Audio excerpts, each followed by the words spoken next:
Hi, everyone. Welcome again to Spare Thoughts. This is episode number 2, and today we're going to talk a little bit more about ourselves and our history and just what's happening in our next chapter in life.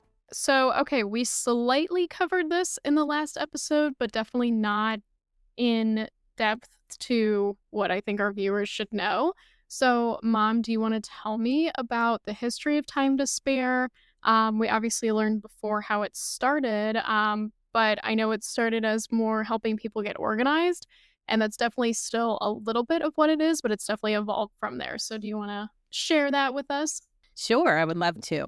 So, again, we're a mother-daughter duo, in case you forgot from last time. How I'm could they Debbie, forget? and my daughter Dana is with us. And so we were talking last time about what it was like to be a new mom with children and working and family life balance, those kind of things. So just in case you didn't listen to it, I started Time to Spare because I was a new mom and I had worked a long time in a huge corporation, working 60 hours a week and that kind of thing. But after Dana was about 6 months old, I thought I'm not really a good stay-at-home mom by itself. So I wanted to do something. And I thought, well, I'm really good at organizing, as anybody probably can tell you, including my husband, who will tell you if there's not a spreadsheet attached, probably not going to get done. No. I would, or I would say a to-do list for sure.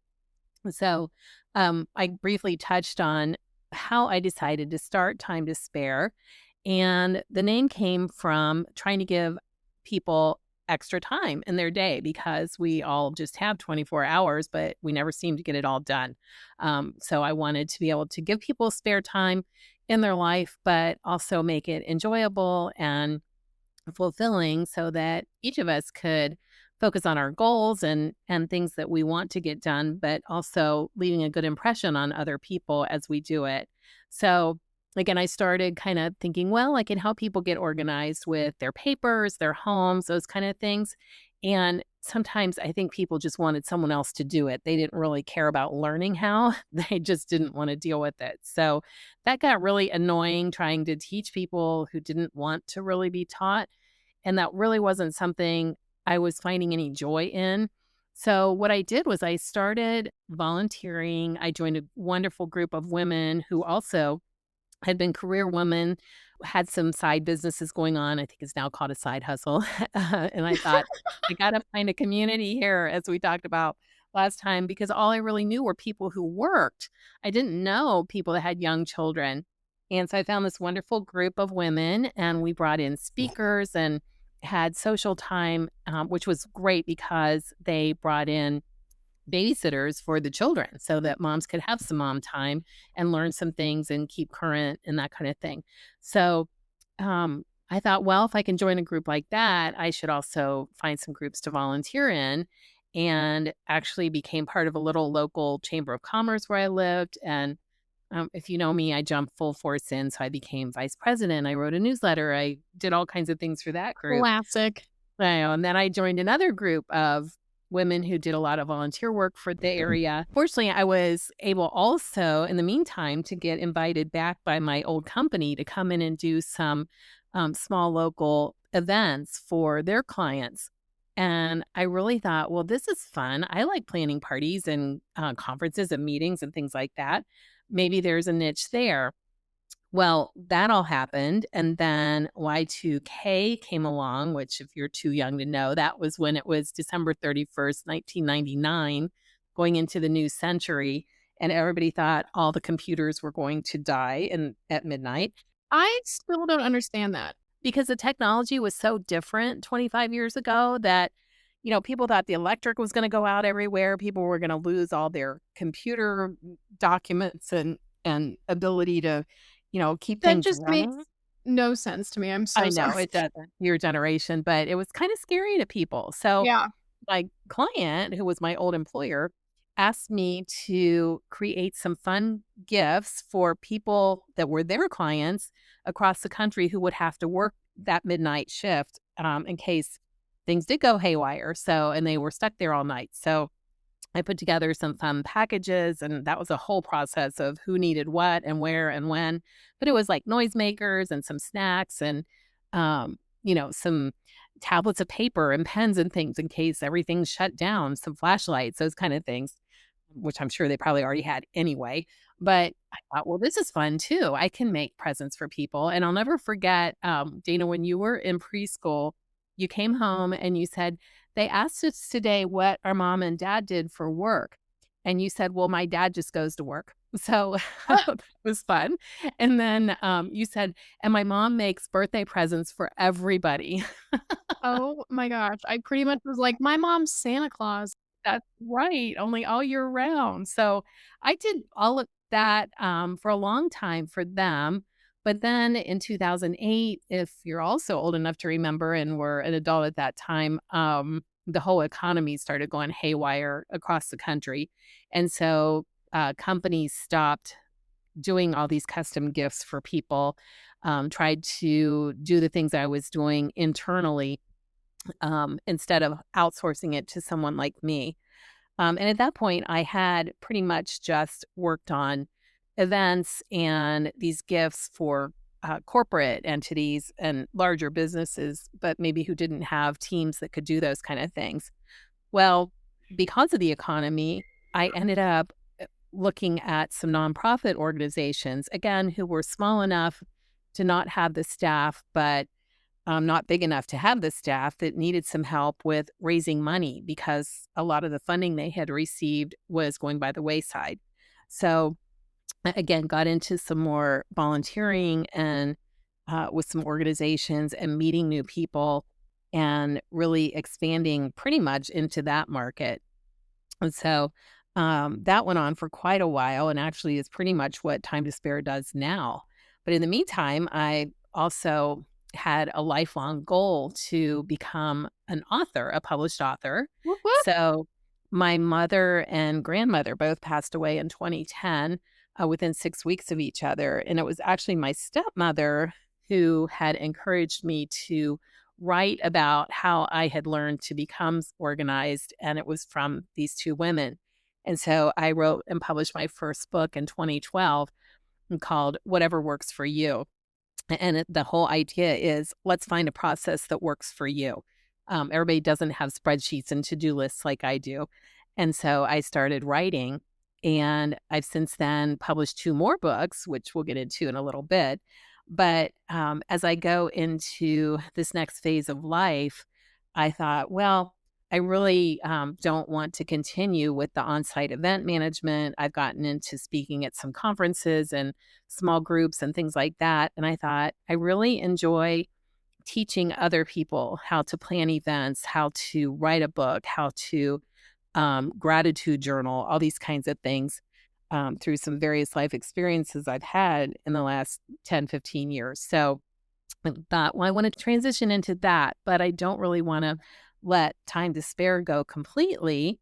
And coincidentally, at the same time, Dana was struggling with trying to figure out how to be a stay at home mom, but also continue working. So I said, well, why don't you take over Time to Spare?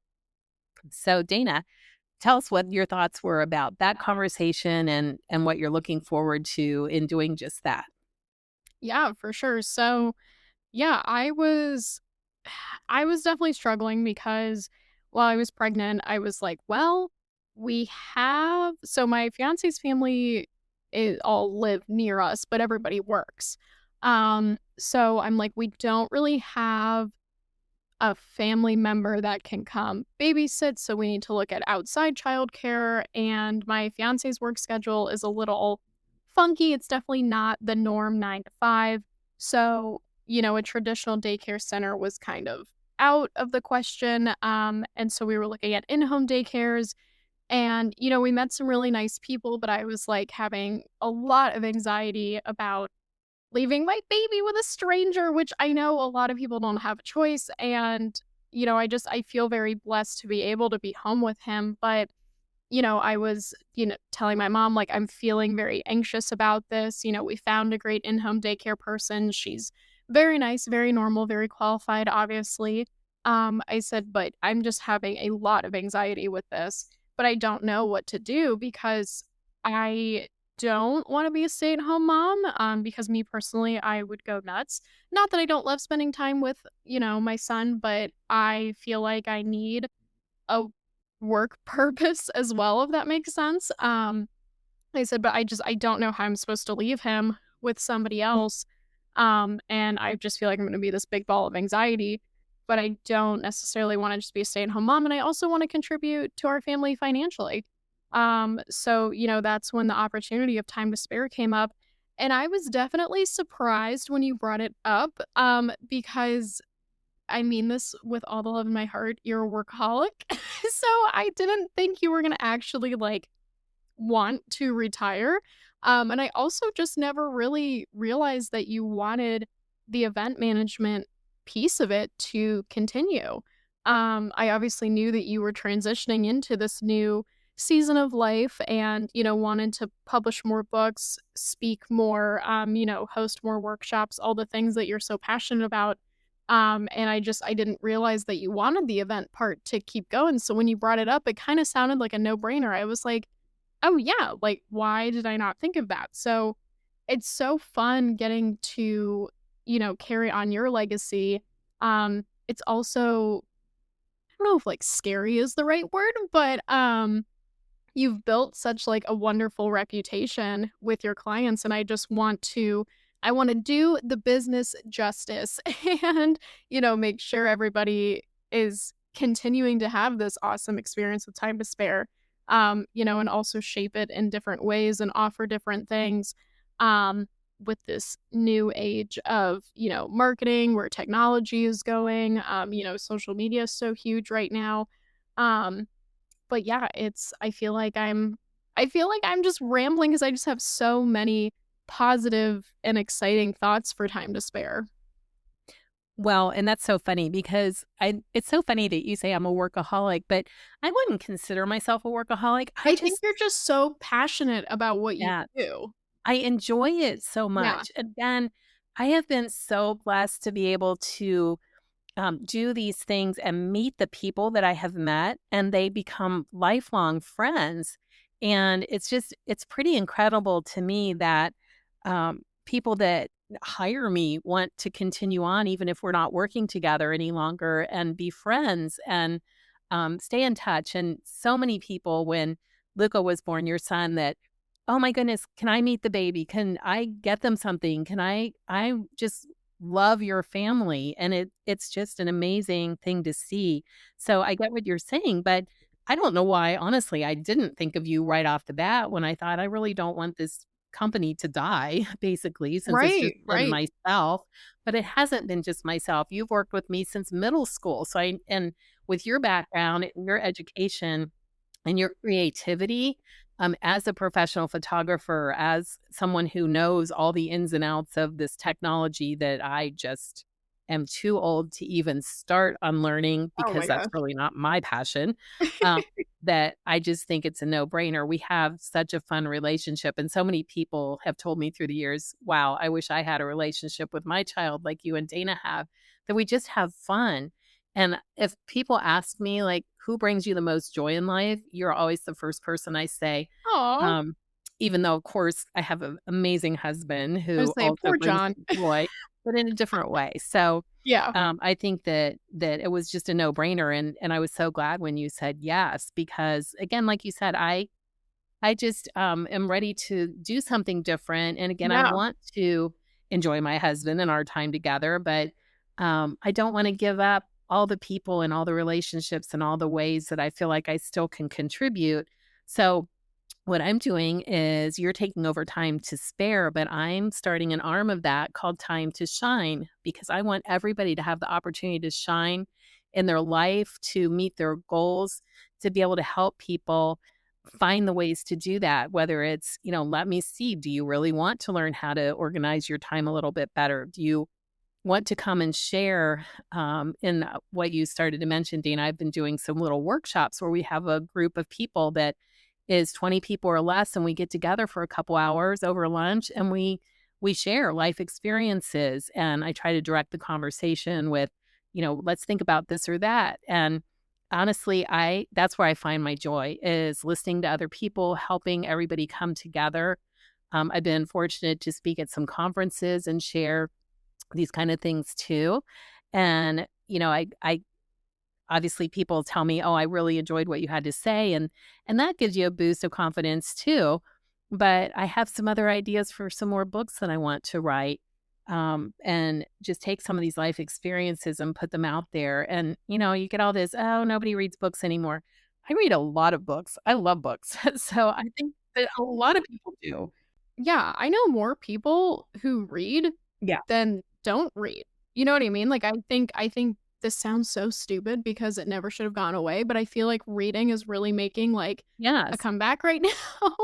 Um, and I think people, especially, like, and not to, like, put your books necessarily in this category, but, like, more like self-help and, like, getting your life together books are really, really big right now because I think everybody is just like trying to find their purpose, trying to find truly what works for them in terms of a routine, in terms of whether it's personal life, work life, just getting your life together. I think that's a huge thing that people are really trying to figure out right now.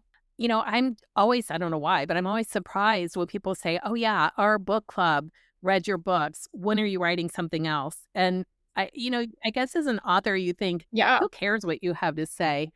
But when people tell you things like that, it's pretty interesting to hear that, oh, I guess they do want to hear what I have to say.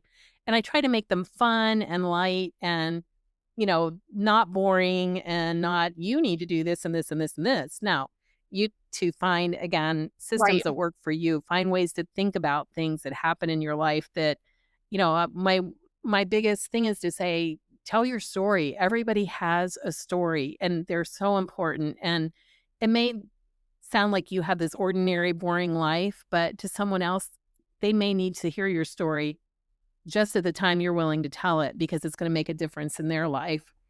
Well, and I think that's what's so fun and unique about, like, your workshops specifically is you literally just have conversations with people and let them, talk about their story, talk about what works for them, and that could be such a huge impact on somebody else who's taking that same workshop and just be like, "Oh, I didn't think about it from that perspective. Oh, that's such a great idea. Oh, that's such a great tip." Like, I think we live in a world with tons of technology and tons of screens that people aren't necessarily getting that face-to-face time with other people, and I think, your workshops are so inspiring in that way that people are able to talk with one another, learn new ideas, new perspectives, and really, open up new opportunities for them.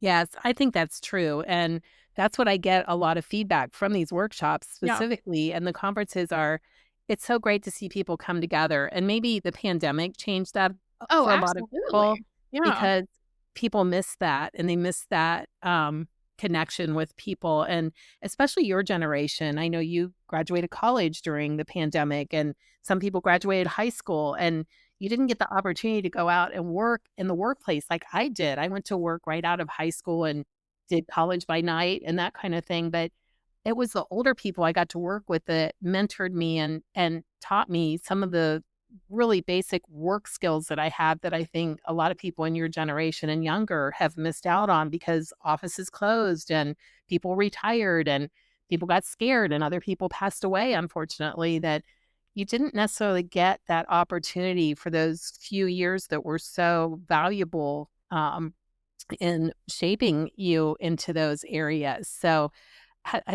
that's one of the things, like I started to say, that people say about the workshops is, oh, thank goodness we can come back together. We can share how to balance our lives together um, in person without, like you're saying, being on a screen. But I have to tell you, most people still want to do Zoom meetings, which you're still kind of face to face, not really, but at least you're seeing people. Exactly, and there's definitely I'm not trying to, you know, talk super negative about virtual meetings because they are very convenient. I mean, especially as like speaking for myself who is home with a 3-month-old, it is so much easier to meet with somebody virtually, to, get stuff done, talk about what we need to talk about rather than, "Oh, I need to find childcare. Oh, where do we wanna meet? What's, best for you? What's a good time?" Like, it's just so easy to hop on a Zoom or a FaceTime or whatever. So, there are definitely pros and cons to it, but definitely needing that human interaction is Yeah, so important.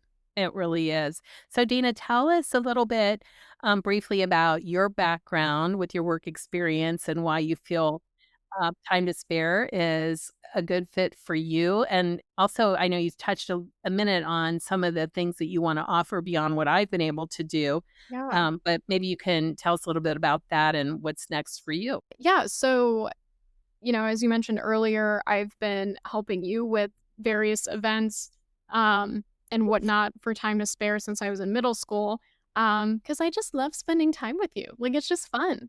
I Um, know, such a good time. we do, it's fun. I always joke, and it's not a joke at all, we are professional yappers.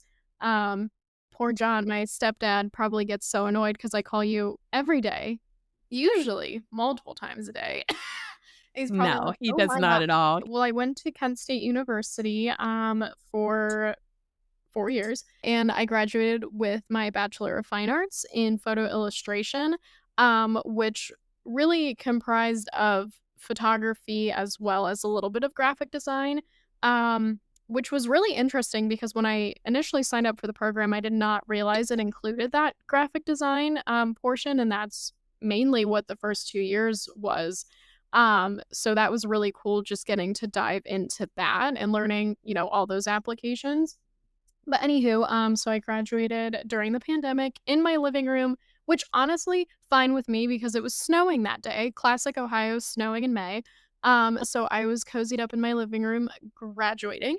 Um, but it was really an interesting experience. Like you touched on not going straight out into the workforce. I mean, I worked in a restaurant at the time, and things were starting to open back up. So we were doing a lot of carry out, but then I started my own photo studio, just really freelancing, trying to figure out what I wanted to do, what my niche was. So I definitely feel like I already have that background in running my own business, and knowing the ins and outs there, just obviously in a different light from what Time to Spare does.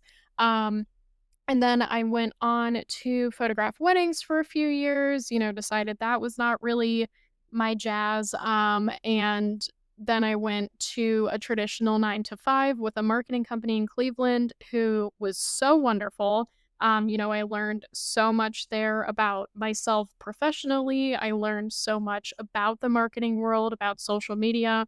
And I actually started out in an administrative position there and then moved into the audiovisual world, getting a little bit back into photography, which was super fun, and learning a lot about, videography and that whole world.